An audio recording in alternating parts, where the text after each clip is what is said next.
people are not perfect. Yun naman ay obvious. No one is perfect. And sometimes we can offend each other. Within family circles, within the social circles, it is normal to commit an offense. It is normal for someone to take offense. Kasi nga, wala naman perfect. At from time to time, merong mga nagkakabanggaan, merong mga nagkakasalungat na mga tao. But this should not stop us from enjoying the company of others. This should not stop us from having meaningful relationships. Proverbs 27, verse 9, "The sweet smell of incense can make you feel good, but true friendship is better still." Ang sarap-sarap kaya ng merong kasama sa buhay. Ang sarap-sarap kaya, napakalaking blessing kapag merong kang social circle. Kaya despite na merong mga iringan, merong hindi pagkakaunawaan, hindi natin dapat sukuan ang pagkakaroon ng relationship sa ating buhay. True and meaningful relationships between friends, between family members, between couples, between workmates, lalo na sa mga empleyado at nag-oopisina, kasi hindi naman magkakakilala yan dyan usually. Pero kailangan nila magsama-sama araw-araw, Monday to Friday, 8 to 5. Kailangan pa rin nating pagtibayin ang mga relasyon within family members, within workmates, between friends. It is still a blessing. And it should always be kept strong despite arguments and conflicts. So let's review the teachings of Jesus and let's ask the Spirit of the Most High God to guide us in our shared reflection na pinamagatan nating when offended. Or a better way from Matthew 18. Minimizing arguments and conflict is a part of everyday life. Bahagi yan ng pang-araw-araw na buhay. And our daily peace is dependent on how effective we can solve arguments and conflicts. Ang pang-araw-araw na kapayapaan, nakasalalay yan kung gaano kakabilis, gaano ka-effective mag-solve ng mga pag-aaway. Minsan, hindi naman ikaw mismo, hindi naman tayo mismo yung may kaaway, hindi naman laging ikaw yung inaaway, kaso nga lang nasa gitna ka ng mga away. Halimbawa, kung tatay at nanay ka, tapos yung mga anak at magkakapatid ay may hindi pagkakaunawaan, so nasa gitna ka. Halimbawa, manager ka sa opisina at merong hindi nagkakaunawaan ng mga empleyado, so nasa gitna ka. Kung business operator ka, yung mga partners nyo sa business, merong hindi pagkakaunawaan, so maaaring hindi ikaw yung nasa pag-aaway sa pagtatalo, pero nasa gitna ka ng mga bagay na yon. Therefore, damay ka. At kailangan marunong ka. Marunong kang mag-ayos ng mga pagtatalo. Ano ang mga kailangan nating isaalang-alang kapag mayroong mga pagtatalo? What are the principles to consider when there are quarrels and conflict? Una, we have to consider that conflict is a sign that people from both sides are feeling vulnerable. People from both sides are pressured, and they are most especially threatened. Otherwise, di sila makikipagtalo. Pero pag kami feeling na threatened na yata yung interest ko, nagsisimula dyan ang mga pag-aaway. And therefore, removing that sense of threat, removing that sense of pressure, almost always resolve an argument. Pwede ka agad matigil ang mga gulo, mawala lang yung feeling na threatened yung mga tao. Kagaya, halimbawa, sabi ng Panginoong Jesus, Matthew 5:38 to 39, "You have heard that it was said, an eye for an eye, and a tooth for a tooth." Hindi ba yan ang kinagisnan yung turo, sabi ng Panginoong Jesus? Pagka nasaktan ka, pagka binulag ang isang mata, bulagin mo rin siya. Pagka sinapa ka, sapakin mo rin. But I tell you, don't fight back against someone who wants to do harm to you. If they hit you on the right cheek, let them hit the other cheek too. O, teka, pause muna ng konti. Hindi ibig sabihin yan, mga kapatid, na magpasampal kayo, ha? Kasi yun ang interpretation, yun ang nakagisnan din na turo. Nung kabilang swing naman ng verse na ito, yung parang, O di ba sabi ni Jesus, magpasampal ka. Pag sinampal ang kanan, pasampal mo rin ang kaliwa. Hindi yon ang ibig sabihin nito. Ang ibig sabihin ng Panginoong Jesus, alisin nyo yung old mindset ng gantihan. Kasi walang nare-resolve kung naggagantihan at naggagantihan ng mga tao. Walang natatapos. Pagka nasaktan ka, saktan mo rin siya. Nasaktan siya. So sasaktan ka rin niya pabalik. And so on and so forth. It's an endless trap between the two people. Kaya ang sabi ng Panginoong Hesus, itigil nyo yan. Alisin nyo yung old mindset ng gantihan. Do your best not to escalate the situation. Hindi ibig sabihin magpasampal ka rin. Halika, gulpihin nyo ako para maging Christian ako. No. Ang ibig niya sabihin, kontrolin ang sarili, pigilin ang pagganti para wag siyang mag-escalate. Also, we need to consider conflict is an opportunity to grow and be a blessing. It is an opportunity to grow and be a blessing for the offended and also for the person who committed the offense and for everyone around the two people who are not aligned with each other. Ang conflict, yes, masakit, magulo, pero pwede yan tignan sa pananaw na pagkakataon yan para pare-pareho tayong lumago. Para pare-pareho tayong magkaroon ng liwanag at maging mas mabuting tao. Pwede nating ganon tignan ang conflict. Isang mahalagang turo ng Panginoong Hesus sa Mateo 18:17, kung magkasala sa iyo ang iyong kapatid, puntahan mo siya at kausapin ng sarilinan. Pagsabihan mo siya tungkol sa ginawa niya. Kung makikinig siya sa iyo, magkakaayos kayong muli at mapapanumbalik mo siya sa Diyos. Pero kung ayaw niyang makinig sa iyo, magsama ka ng isa o dalawa pang kapatid sa pananampalataya para ang lahat ng pag-uusapan niyo ay mapapatotohanan ng 2 o 3 saksi, ayon sa kasulatan. Kung ayaw niyang makinig sa kanila, ipaalam mo sa iglesia. At kung pati sa iglesia ay ayaw niyang makinig, ituring mo siya bilang isang taong hindi kumikilala sa Diyos o isang maniningil ng buwis.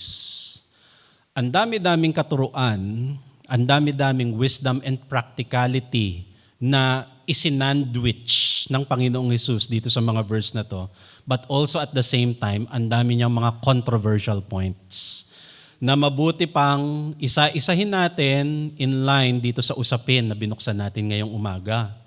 Let's break down this wisdom from Jesus. Shall we? Matthew 18:15. Again, Jesus said, "If your brother or sister sins against you, go and point out their fault just between the two of you. If they listen to you, you have won them over." Ang sabi ng malinaw sa verse, if a brother or a sister sins or commits an offense against you. So kung nagkasala ang kapatid, ang isang kaibigan, ang isang kakilala, kung nagkasala siya sa iyo, isang paglilinaw kagad ito, kung yung offense ginawa sa iyo personally, wala tayong pakialam kung sa iba niya ginawa yung offense na yon. Kasi iba pinapatawag kahit hindi naman siya ang involved. Nakita ko pumasok ka doon sa bar at nagiinom ka doon. Wala kang pakialam doon, sa iyo ba yung bar? Hindi ba siya nagbayad sa iyo at ikaw may-ari ng bar? Wala kang pakialam doon. Kung sa iyo ginawa mismo yung offense. So, sinya sa ibang bagay, sa ibang tao, wag yung pakialaman. Ang sinasabi ni Jesus dito, kung sa iyo ginawa mismo yung offense, ano daw ang gagawin? Talk to that person one-on-one. Talk to that person heart to heart. Huwag i-post agad sa Facebook, in short. Hindi yung konting kabot, nakapost ka na bigla. At trending ka na after 24 hours. Kasi lahat na doon isiniwalat. Lahat kasi nga ngayon, ang dali-dali na iba ang gawin instead of the Jesus principle na ba't di mo siya kausapin ng sarili? Kung talagang may offense na nangyari between the two of you, edi mag one-on-one kayo. Settle things privately. Karaniwan ang pinagbibintangan natin kagad, ang napagtutuunan kagad ng pansin, ay talaga kasing walang yayan, kaya niya ginawa yung kasamaan na yan laban sa akin. Napakawalang yaya niya, buwisit siyang tao, napakahalang ng kaluluwa, etc. etc. Pero pagka inusisa pa lang mabuti, nung nag-one-on-one, nung nag-usap sila, na-realize ng tao nung kinausap niya, sorry ganun pala yung effect niyan sa'yo, hindi ko alam. Kasi nga, na-skip lagi yung step na mag-one-on-one. At ang daming nasusolve, kung dito pa lang, isang verse pa lang, ang dami nang masusolve. And in the same way, yun din na isang paalala sa ating lahat, na hanggat kaya natin, be polite, be tactful, be considerate, para hindi tayo madaling maka-offend ng ibang tao. Kadalasan, hindi alam ng tao, nakaka-offend na pala siya. Kasi hindi lang siya polite, hindi lang siya tactful, hindi lang siya considerate. 2 oras na pala niya naaapakan yung paa ng katabi niya, hindi niya alam. Kasi nga, hindi siya considerate, hindi pala aware sa paligid. Pero kung kakausapin nga siya at papaalala, 3 oras mo na apak-apak yung palda ko. Nagpe-praise and worship tayo, kanina mo pa ako nasisiko. Pwede palang i-resolve na. And hindi lang yan sa church, mga kapatid. Kahit sa tahanan. Sabi nung isang kapatid, lagi na lang ako naguhugas ng pinggan. Yung mga ganong issue, pwede naman palang pag-usapan. Now, as we have said, ang dami nang pwedeng ma-resolve, step 1 pa lang. Next question, kuya, pastor, paano kung hindi makuha sa one-on-one? One-on-one ko na kinausap ko ng sarilinan. Hindi naman nakikinig, walang nagbabago. Matthew 18:16. But if they will not listen, take 1 or 2 others along, so that every matter may be established by the testimony of 2 or 3 witnesses. So paano nga kung di makinig? Anong sabi ng Panginoong Yesus? Then bring a good, close friend. Yun yung sinasabi niya. Take someone. Magdala ka ng witness, a good friend, a close friend na makikinig sa inyo.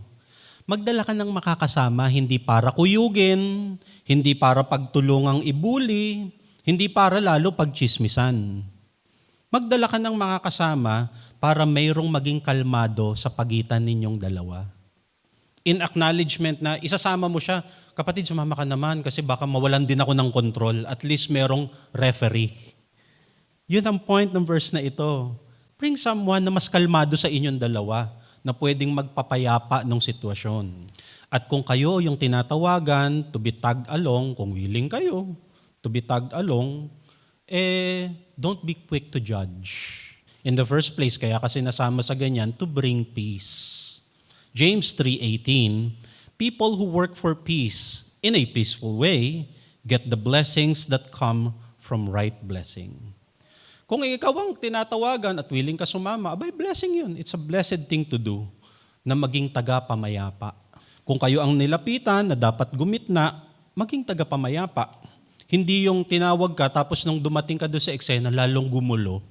Ang opportunity ng mga tinatawag bilang taga-pamayapa is to bring blessing to the situation. So, bring peace kasi may blessing daw nakasama yon. Matthew 5:9, blessed are the peacemakers, for they will be called children of God. So nagtatanong kayo, nag-iisip kayo marahil, sino ba talaga ang child of God? Yung nagdadala ng peace. Tapos na sana ang discussion. Pero pwede pang i-elevate. Paano nga po pag di pa rin nakinig? Hindi nakuha sa one-on-one, nagdala naman ng kasama, hindi pa rin nakikinig. Matthew 18:17. If they still refuse to listen, tell it to the church. And if they refuse to listen even to the church, treat them as you would a pagan or a tax collector. And as I have said, napaka-controversial na mga entry na ito, napakaraming mga cruelties inside the church ang nangyari quoting this verse. Pero kailangan nating pag-aralan mabuti at ito na nga ang tinatalakay natin ngayon. Tell it to the church. Bakit biglang pumasok sa eksena ang church? And if you will consider the historical accuracy of this document, paano yan sasabihin ni Jesus, wala pang church ng panahon niya? But we'll save that for another topic. Si Matthew kasi yung nagsusulat. So siya na yung nag-entry dyan ng tell it to the church sa pananaw na yun ni Matthew. But the point here is, tell it to the church. What does tell it to the church mean according to this situation, to this context, according to this aralin?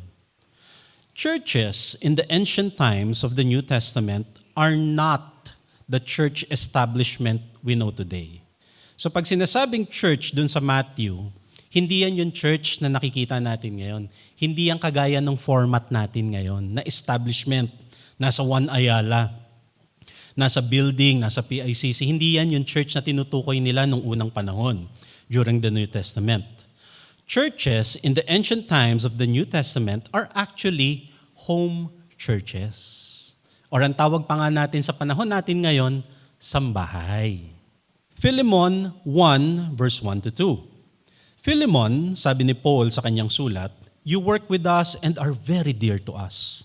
This letter is to you, Philemon, sabi ni Paul, and to the church that meets in your home. So yung church nandoon sa bahay ni Philemon. Colossians 4:15, give my greetings to the brothers and sisters at Laodicea, sabi ni Paul, and to Nympha and the church inside her house. So ang church na tinutukoy, hindi yan yung kagaya ngayon. Yung church na tinutukoy sa Matthew, hindi yan yung mga establishments na meron tayo ngayon. Sila-sila magkakakilala. Home churches are composed of household and family members. Ganun ang mga church nung unang panahon, during the New Testament. 1 Corinthians chapter 16, verse 19, the churches in Asia send you their greetings. Again, another sulat ni Paul. Aquila and Priscilla greet you in the Lord.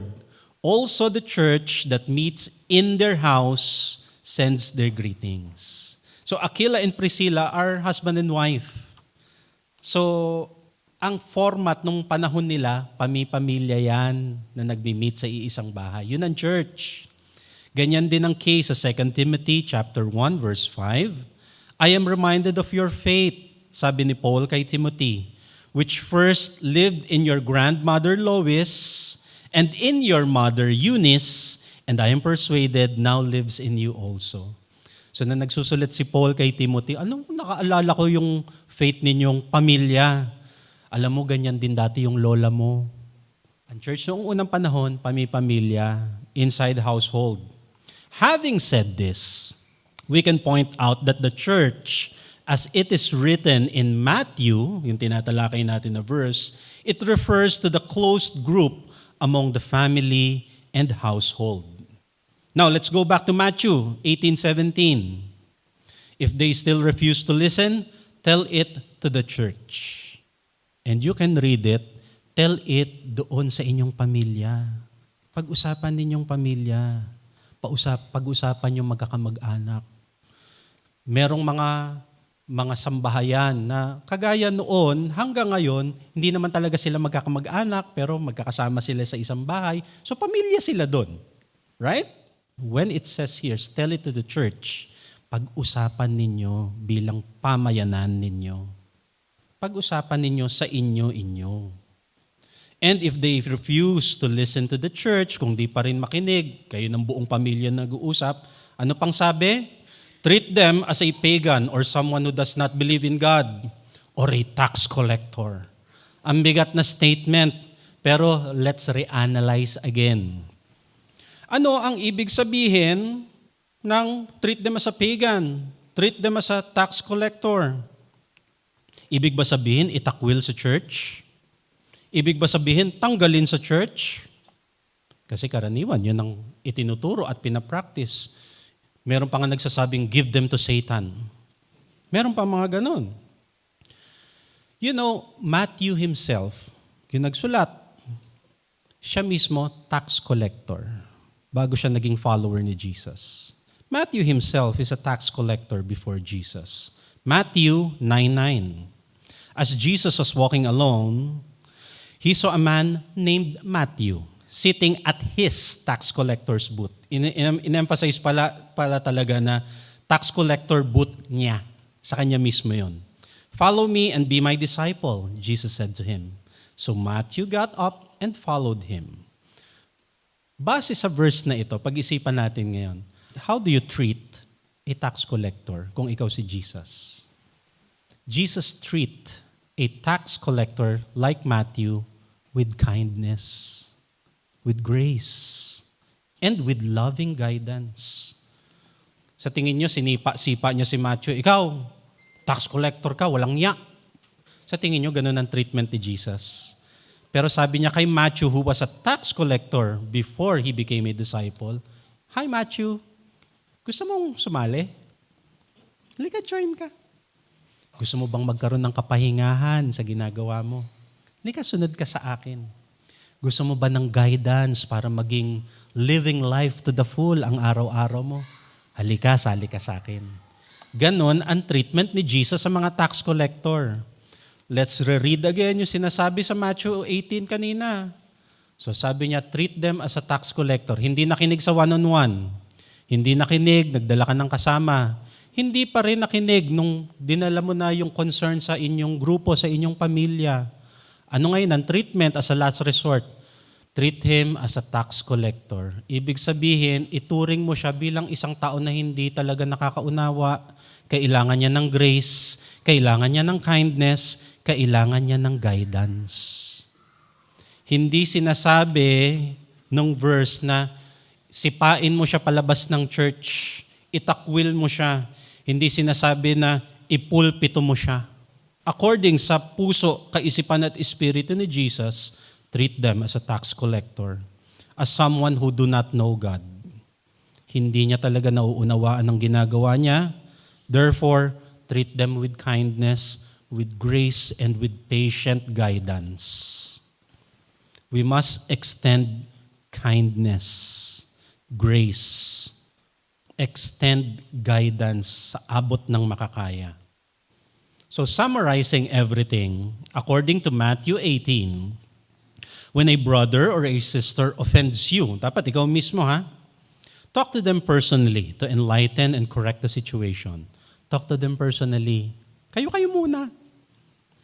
Ask them or ask the help of concerned and loving people. And if possible, ask the help of godly elders. Basta kung sino yung payapa ang utak para may referee. At pagka hindi pa rin makuha sa ganon, treat the person who caused the offense with grace while giving guidance. Treat them with grace. Hindi naman pine-prevent nung verse na ingatan mo yung sarili mo, protektahan mo yung sarili mo. Yes, be kind, be gracious. But also be gracious to yourself, syempre. Ang sinasabi lang nung verse na ito, meron talagang mga tao na kulang sa liwanag, kulang sa biyaya, and therefore you have to treat them with utmost kindness and extension of guidance. Bigyan ng extension of guidance. Pero hindi sinasabing ipagulpi mo yung sarili mo. Mga kapatid, mga kaibigan, saan ito applicable sa buhay ninyo? Is it applicable to your friends? To the people around you? Is it applicable to your workplace? Pero higit dyan, lawak-lawakan pa natin yung application nitong turo ng Panginoong Hesus. Saan pa ito applicable, mga kapatid, mga kaibigan? People are prone to make mistakes because we are all imperfect. Pwedeng ikaw ang ma-offend, bukas baka ikaw naman na maka-offend. There are so many things that can trigger an offense, lalo sa panahon ngayon. Nonetheless, it should not stop us from having meaningful relationships. Mali din naman sa kabilang banda na sa sobrang na-trauma ka na, napagod ka na sa mga offense ng mga ibang tao, yung ayaw ko na lang kumausap ng tao. Magkukulong na lang ako ng kwarto. Minsan mas masarap pa ganun. Yun ang naiisip ng marami. Magne-Netflix na lang ako maghapon kaysa kumausap ng tao. At marami, especially sa young generation, ganun na nga ang ginagawa. Hindi natin dapat ma-miss yung blessing ng pakikipagkapwa, ng pakikitungo sa ibang tao. Having meaningful relationships is a blessing. This is a blessing na hindi natin dapat ma-miss. Romans 15:1, we who are strong ought to bear with the failings of the weak and not to please ourselves. Ang mas matalino, ang mas malakas ang pananampalataya, ay kailangan mayroong mas na pangunawa, mas malawak na pangunawa. Everyone is in the process of growth and progress. Wala pa naman nga kasing perfect. Baka natututo pa rin siya. Baka pinag-aaralan pa rin lang niya paano nga ba maging mabuting kapwa-tao. 1 Peter 4:8, above all, maintain constant love for one another, for love covers a multitude of sins. Sins nino? Sins nung naka-offend, pati na rin yung sin nung na-offend. Kino-cover ng love ang lahat. Kaya hanggat maaari, extend grace, kindness, loving guidance sa isa't isa. And you will see, mas magiging enjoyable, mas magiging meaningful yung relationship natin sa isa't isa. Within the family, within the workplace, within the whole social circle that you have. Enjoy meaningful relationships. Blessing yan, mga kapatid. And may this guidance from the Lord Jesus give us light in Jesus' name.